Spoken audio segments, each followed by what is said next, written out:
जिस्कम पारां चेयरमैन सनान खान कुरैशी की अगवाणी में दादूअ में बोड मुतासरीन के वाहर लाइ पैदल मार्च करे धरणो हयो वियो आहे। इन हवाले सां अगवाणनि सां ॻाल्हाईंदासीं त संदन छा मुतालबो आहे।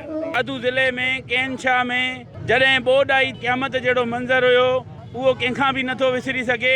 जीअं सिंध क़ौमी माज़ इहा ई घुर करे थी त पंहिंजे मारूअड़नि जी मालिकी ऐं वारसी गवर्नमेंट जो कमु आहे।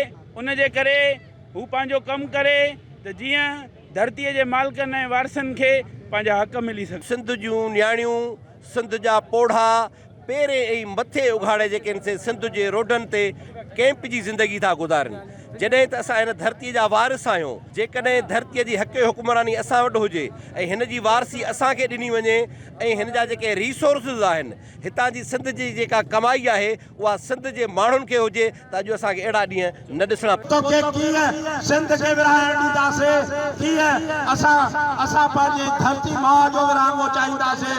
तंहिंजे करे असां चाहियूं था त बोड मुतासिरनि की जेका आहे उहा मालिकी थिए, उन्हनि खे अछा ठाराए ॾियो, उन्हनि खे जेके उन्हनि जा मुआवज़ा ॾियो।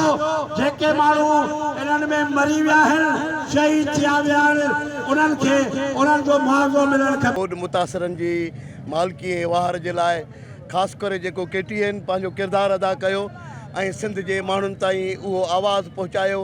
अॼु इहो आवाज़ु सनान खान कुरैशी पंहिंजे क़यादत में दादूअ में खणी अचे बोड मुतासिरनि जी बहालीअ जे लाइ ऐं बोड मुतासिरनि जी वाहर जे लाइ ऐं उन्हनि जी मदद जे लाइ अव्हां सभिनी सिंधियुनि माण्हुनि वटि कही आयो। सिंध जे मारूड़नि जे लाइ अॼु असांजो जिस्कम जो मरकज़ी चेयरमैन हिते गॾु आयो आहे ऐं हीअ रैली कढी दादू जे अंदरि बोड मुतासिरनि ऐं बरसाति मुतासिरनि सां यकजहती जो इज़हार करण आयो आहे। अगवाणनि जा अवां वीचार ॿुधा त बोड मुतासरीन जे बहाली लाइ अॼु दादू में पैदल मार्च थियो आहे। जिस्कम पारां उन्हनि जी फौरी बहाली जो मुतालबो कयो वियो आहे।